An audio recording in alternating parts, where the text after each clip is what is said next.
दोस्तों, अभी 2-4 दिन पहले ही मैंने आपको एक खबर के बारे में बताया था। विधानसभा सचिवालय में निकली हुई नियुक्तियों को लेकर के किस तरीके से भ्रष्टाचार किया गया और मामला जब उस पर हाईकोर्ट ने जब योगी आदित्यनाथ की सरकार पर गंभीर टिप्पणी की तो सरकार सुप्रीम कोर्ट तक वो केस लड़ने चली गई। एक और मामला आज मैं आपको बताने जा रहा हूं, एक ऐसा मामला जिसमें मंत्री, सांसद, विधायक, पूर्व केंद्रीय मंत्री से लेकर के जांच अधिकारी के बेटे तक को नौकरी दे दी गई। फर्जी तरीके से नौकरी दे दी गई। 55% ठाकुरों को नौकरी दे दी गई दोस्तों।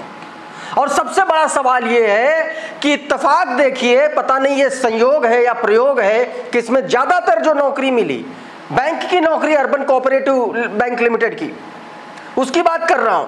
अजय मिश्रा टेनी, मुकुट बिहारी वर्मा, सांसद, विधायक, तमाम सारे लोग। पूरी खबर बताने जा रहा हूं। दैनिक भास्कर की इन्वेस्टिगेट रिपोर्ट में ये पूरा का पूरा खुलासा हुआ है, वो मैं आपको बताऊंगा। इसके अलावा डोनाल्ड ट्रंप ने कैसे प्रधानमंत्री नरेंद्र मोदी को उनके बर्थडे के अगले ही दिन भयंकर तरीके से एक तरीके से झटका दिया है। क्या झटका दिया है, वो तस्वीर, वो खबर, इसके बारे में भी मैं आपको बताने की कोशिश करूंगा। और साथ में भारतीय जनता पार्टी की रैली के पीआर के बारे में बताऊंगा। कैसे करोड़ों अरबों रुपए प्रधानमंत्री नरेंद्र मोदी के जन्मदिन के मौके पर पीआर में बहा दिए गए, वो तस्वीरें, वो खबर। इसके अलावा और भी कुछ खबरें हैं, सब कुछ बताऊंगा। बने रहिएगा आखिरी तक इस वीडियो में। सबसे पहले जरा ये दैनिक भास्कर की हेडलाइन देखिए आपके लिए। क्या बताया गया? भास्कर इन्वेस्टिगेशन की रिपोर्ट में खोल करके सामने आया कि उत्तर प्रदेश के मंत्री, विधायक के रिश्तेदारों को बांटी नौकरियां। 55% ठाकुर, जांच करने आए अफसर के भतीजे को भी नौकरी दे दी दोस्तों। मामला कहां का है? लखीमपुर में दोस्तों पूर्व केंद्रीय गृह राज्य मंत्री और वर्तमान गृह मंत्री के बेहद करीबी, अमित शाह के बेहद करीबी अजय मिश्रा टेनी के रिश्तेदारों को रेवड़ियों की तरह नौकरी बांट दी गई दोस्तों। साथ ही पूर्व सहकारिता मंत्री मुकुट बिहारी वर्मा के साथ भी ऐसा हुआ। इस खबर में बताया गया है कि इनसे जुड़े 10 ताकतवर लोगों को नाम ऐसे निकल के सामने आए हैं उत्तर प्रदेश में, जिनके बेटे बेटियों को लखीमपुर अर्बन कोऑपरेटिव बैंक में नौकरी दे दी गई, नियुक्तियां दे दी गई। इतना ही नहीं, बैंक में 27 नियुक्तियां की थी। 27 नियुक्तियों में 15 ठाकुर, यानी कि लगभग 55% ठाकुरों को नियुक्ति दे दी गई है।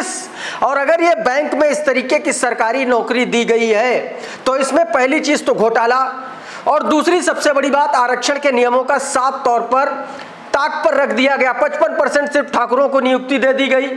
दो केवल SC ST की नियुक्तियां दी गई, जबकि 6 होनी चाहिए थी। अब आप ये समझिए कि कितना बड़ा घपला घोटाला हुआ इस पूरे मामले को लेकर के। मामला खुले ना, इसके लिए जो अधिकारी जांच करने आया, भाई साहब, वो भी रिश्वतखोर निकला। उसको भी रिश्वत में एक नौकरी मिल गई, उसके भतीजे को मिल गई। तो इस तरीके से बड़े खेल का खुलासा हुआ है।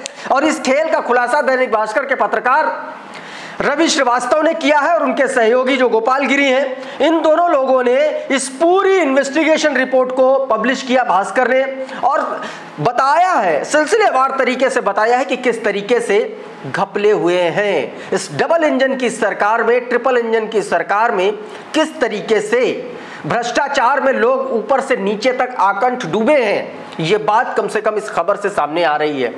इसी को लेकर के रवि साहू दैनिक भास्कर के पत्रकार हैं, वो अपने ट्वीट में लिखते हैं, जरा आपकी स्क्रीन पर देखिए।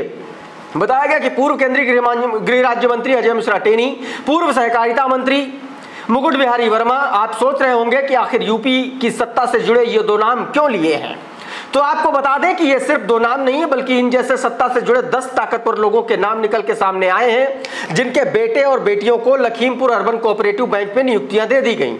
इतना ही नहीं, बैंक में 27 नियुक्तियां की, 55% ठाकुर उसमें, और 2 सिर्फ SC ST, जबकि 6 को नौकरी देनी थी। इस लेवल का बड़ा घपला घोटाला किया। इस पर पत्रकार अभिषेक उपाध्याय ने योगी आदित्यनाथ की सरकार पर बड़े गंभीर सवाल उठाए और बाकायदा किस किस को नौकरी दी गई ये देखिए जरा। ये 27 लोगों की नियुक्तियां हैं, जरा इनका नाम देखिएगा। अंशिका वर्मा क्लर्क, रश्मि मिश्रा, यश गुप्ता, सुमन वर्मा, आभा मिश्रा, रोहित गुप्ता, अचल अवस्थी, तमाम सारे ऐसे लोग हैं जिनको ये नौकरियां दी गई। इसमें देखिए, इसमें बताया गया कि 15 ठाकुर हैं, 4 ब्राह्मण हैं, जबकि आरक्षण के नियमों के हिसाब से अगर देखा जाए तो तो साफ तौर पर SC/ST आरक्षण के तहत कम से कम 6 नियुक्तियां इसमें होनी चाहिए थी, लेकिन ऐसा नहीं हुआ।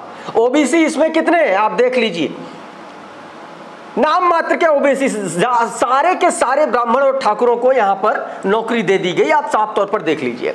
अभिषेक उपाध्याय लिखते हैं, ये लीजिए योगी जी, आपकी भ्रष्टाचार में आकंठ डूबी बटेंगे तो कटेंगी की भाई भतीजावाद वाली सरकार का एक और चेहरा।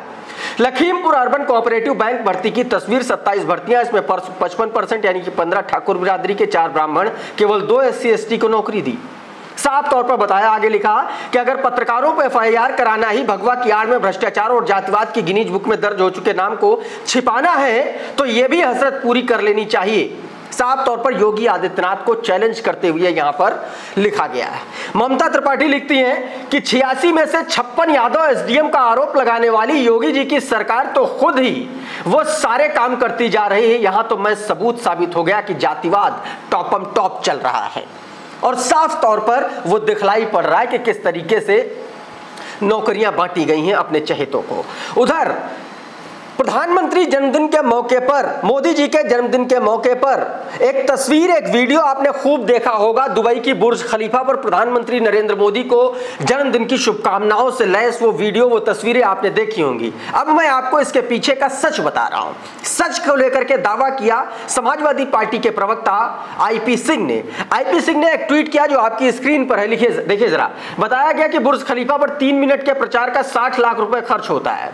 कल देश और दुनिया भर में अपने जन्मदिन का प्रचार प्रसार पर 10,000 करोड़ रुपए मोदी सरकार ने फूंक दिए। भारत जैसा गरीब देश में PM को 100 रुपया फालतू खर्च पर 100 बार सोचना चाहिए, क्योंकि 82 करोड़ लोग सरकारी राशन पर जीवित हैं। इतने पैसे में हजारों स्कूल और अस्पताल खोले जा सकते थे। साफ तौर पर IP सिंह ने ये बात कही। उधर अखबारों में क्या स्थितियां रही वो आपने देखी। जरा ये अखबार देख लीजिए, ये कल के कोई भी अखबार देख लीजिए, द हिंदू से लेकर के हिंदुस्तान टाइम्स और तमाम सारे अखबार, एशियन एज, हर अखबार में हर पन्ने पर प्रधानमंत्री नरेंद्र मोदी का बड़ा सा फोटो पहले पेज पर था। अब आप ये समझिए कि इन अखबारों ने फ्री में तो छापा नहीं होगा। अखबार में काम करने वाले साथी बहुत आसानी से बता सकते हैं गिन करके कि दरअसल सरकार ने कितना पैसा प्रधानमंत्री की, नरेंद्र मोदी की इमेज को चमकाने के लिए खर्च कर दिया। क्या ये पैसा किसी भी तरह से सरकारी कार्य में गिना जाना चाहिए या व्यक्तिगत PR की इमेज पॉलिशिंग के एक खांचे में रख करके देखा जाना चाहिए? ये अपने आप में दोस्तों बड़ा सवाल है। इस पर डॉक्टर शीतल यादव लिखती हैं कि अखबार फुल पेज कलर विज्ञापन छापने के लिए कुछ इस तरीके से चार्ज करते। दैनिक जागरण 35 लाख से 65 लाख रुपए, टाइम्स ऑफ इंडिया 1 करोड़ से 2 करोड़ रुपए, अमर उजाला 5 लाख से 10 लाख रुपए, द हिंदू 5 से 10 लाख रुपए, नवभारत टाइम्स 5 से 15 लाख रुपए, हिंदुस्तान 5 से 10 लाख रुपए और दैनिक भास्कर 10 लाख रुपए। अब आप इन तस्वीरों को जोड़ करके देख लीजिए और आप समझ लीजिए कि कितना जबरदस्त तरीके से जन्मदिन मनाया गया है। पता नहीं कितने गरीबों की बेटियों की शादियां हो जाती, पता नहीं कितने अस्पताल खोल दिए जाते, स्कूल खोल दिए जाते, लेकिन वो नहीं हो सकता ना, क्योंकि आप लोगों को चाहिए हिंदू मुसलमान तो लेते रहिए। वो डोज भारतीय जनता पार्टी की सरकार आपको दे रही है। उधर डोनाल्ड ट्रंप ने एक बार और तगड़ा झटका दिया। भारत को जो ड्रग तस्करी देश करते हैं उनकी लिस्ट में शामिल करा दिया। एक दिन पहले भाई ने मोदी जी को शुभकामनाएं दी, उस दिन भी तंज कस दिया और आज देखिए अगले ही दिन क्या किया। बताया गया है कि डोनाल्ड ट्रंप ने भारत को उन 23 देशों की सूची में शामिल किया है जिन पर ड्रग तस्करी के आरोप हैं। न्यूज़ 24 की यह खबर देखिए जरा, हेडलाइन है, इसमें साफ तौर पर यह बताया गया कि 23 देशों की सूची में यह डाला गया। जाकिर खान लिखते हैं कि डोनाल्ड ट्रंप ने भारत समेत 23 देशों को ड्रग तस्करी करने वाले देशों की सूची में शामिल किया है। इस सूची में अफगानिस्तान, पाकिस्तान, चीन, कोलंबिया, बोलिविया और वेनेजुएला जैसे देश भी शामिल हैं। आप सोचिए कि वो वेनेजुएला जिसकी सीमाओं पर अमेरिकी शिप खड़े हुए हैं, उस लिस्ट में भारत का भी नाम डोनाल्ड ट्रंप ने डाल दिया। दोस्तों रणविजय सिंह इसको लेकर के लिखते हैं, मोदी के पक्के दोस्त डोनाल्ड ट्रंप ने भारत को ड्रग तस्करी करने वाला देश बताया है। ट्रंप के मुताबिक भारत अवैध ड्रग और उनके कच्चे माल का उत्पादन और तस्करी करके अमेरिका और उसके नागरिकों की सुरक्षा के लिए खतरा उत्पन्न कर रहा है, यह साफ तौर पर बताया गया।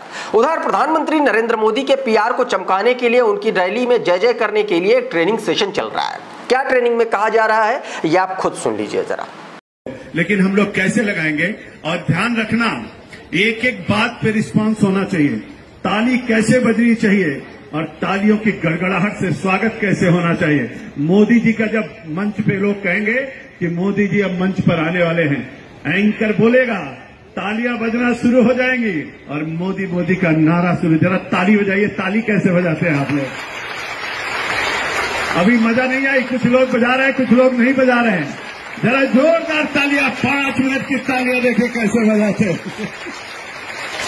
जोरदार तालियों के साथ स्वागत होना चाहिए। अब आप सोच लीजिए कि कैसे चिल्लाना है, कैसे आपको चीयर अप करना है, कैसे मोदी मोदी करना। बाकायदा इसके लिए एक पूरी प्रैक्टिस कराई जाती, तब जाकर के वो जो मोदी मोदी आप सुनते हैं वो रैली में आपको सुनाई पड़ता है। अब उसकी तस्वीर ये निकल के सामने आ गई है। लेकिन इमेज आप चमका लीजिए, पब्लिक क्या आपके बारे में सोचती है वो तो आपको सच से सामना करना ही पड़ेगा ना। देखिए क्या कुछ ये बच्चे कह रहे हैं भारतीय जनता पार्टी और मोदी जी के बारे में, ये आप खुद सुन लीजिए, आपकी स्क्रीन पर है। शिवानी, चंचल, क्या कौन दिया? स्कूल से मिला है। स्कूल में मिला है? हाँ। स्कूल में अभी पढ़ने आए हैं? हाँ। कौन से क्लास में पढ़ते हैं? 9th class. ये कौन दे दिया बताइए स्कूल में झंडा वंडा? सर ने दिया है, सम्राट चौधरी आने वाले हैं तो। हाँ। आप लोग को स्कूल वाले लोग को सबको मिला है? हाँ। कितने साल सबको मिला है? हाँ। क्या बोल के दिए हैं आप लोगों को? कुछ बोला तो किया नहीं। ये देखिए, क्या नाम है आपका? पीयूष कुमार। क्या पेन है ये? पढ़ने आए हैं? हाँ। झंडा वंडा लगाए हैं महाराज? झंडा स्कूल अभी चल नहीं रहा है ना। हाँ जाइए आप, बहुत बहुत शुक्रिया। हाँ और स्कूल नहीं चल रहा है। स्कूल बंद, आज स्कूल बंद है। सर बुलाए थे पढ़ने के लिए। हाँ यही घूम रहे लोग। रैली भेज रहे आप लोग को? और रैली में वो बोले बैठने के लिए, हम लोग घूम रहे हैं। तो इस तरीके से दोस्तों लगातार इस तरीके की खबरें सामने आ रही हैं। उधर इंडिया पाकिस्तान एशिया कप में इंडिया पाकिस्तान के मैच को लेकर के जबरदस्त तरीके से घिरी हुई है सरकार। ऐसे में किसान ये सवाल पूछ रहा है कि आपने व्यापार बंद करा दिया, आपने प्याज बंद करा दिया, वो किसान मर रहा है लेकिन आपने मैच खेल लिया क्योंकि उससे कारोबारियों को फायदा मिल रहा है। क्या ये किसान कह रहा है, ये आपको सुनना चाहिए। आप देख रहे हो कि किसानों की प्याज की फसल बांग्लादेश और पाकिस्तान नहीं जा रही है। हमारे देश का प्याज कट्टर हिंदूवाद और राष्ट्रवाद का प्याज बन गया है। लेकिन खेल के मैदान में आप देखोगे तो पाकिस्तान और हिंदुस्तान का मैच करवाया जा रहा है और किसानों के साथ धोखा किया जा रहा है कि वहां नहीं जाएगा। और जिस प्रकार से आप देखो राष्ट्रवाद को, जिस प्रकार से हमारे, तो दोस्तों इस तरीके से लगातार मोदी सरकार घिर रही है। उधर बिना पैजामे के बैठने के को लेकर के भारतीय जनता पार्टी के प्रवक्ता को समाजवादी पार्टी के प्रवक्ता ने अमित जमेई ने किस तरीके से मौज ले ली है न्यूज़ 18 पर ही, उसका भी एक वीडियो वायरल हो रहा है, ये भी आप देखिए जरा। किया था तो टोटी चोर कैमरा से डरते हैं। वो टोटी फिट कराने के लिए ही आपने पजामा उतारा था क्या? वो टोटी फिट कराने के लिए ही आपने फिट करते हैं आजकल, जिस तरह से बैठे राजनीति से संन्यास ले लिया। नहीं हम बता रहे हैं, हम नहीं बोल रहे हैं। नहीं आजम खान साहब ने कहा था कि नया आजम खान साहब ने कहा था कि अखिलेश जी वो टोटी हमको दे दीजिए, हम फिट करवा देंगे। बताइए कहां फिट करना है? अच्छा हम मंगवा लेते हैं। अब आप देखिए। अच्छा मुझे माननीय अखिलेश यादव जी पे मत जाइए, मुद्दे पर आइए, मुद्दे पर आइए। मुझे नहीं पता था। अरे हम फिट करवा देंगे, जहां फिट करना बता देना हम लोगों को। चलो समाजवादियों को बता देना जहां फिट करना है। भाई शांत करा लेंगे, बता देना। अच्छा एक एक करके देखिए। मैं तो मुद्दे की, आप खुद कह रहे हैं कि भाई मुद्दे पे आइए। ये मुद्दा थोड़ी है, न टोटी मुद्दा है न पजामा मुद्दा है। ओके, माननीय अखिलेश यादव जी का नाम इनसे कहिए, इज्जत एहतराम से लिया करें। देश की तीसरी सबसे बड़ी पार्टी के, संसद में सबसे बड़ी स्ट्रेंथ की पार्टी के राष्ट्रीय अध्यक्ष है वो। तो दोस्तों इस वीडियो में फिलहाल इतना ही। बहुत बहुत शुक्रिया, बहुत बहुत धन्यवाद। आप जुड़े रहिए द लाइव टीवी के साथ। नमस्कार।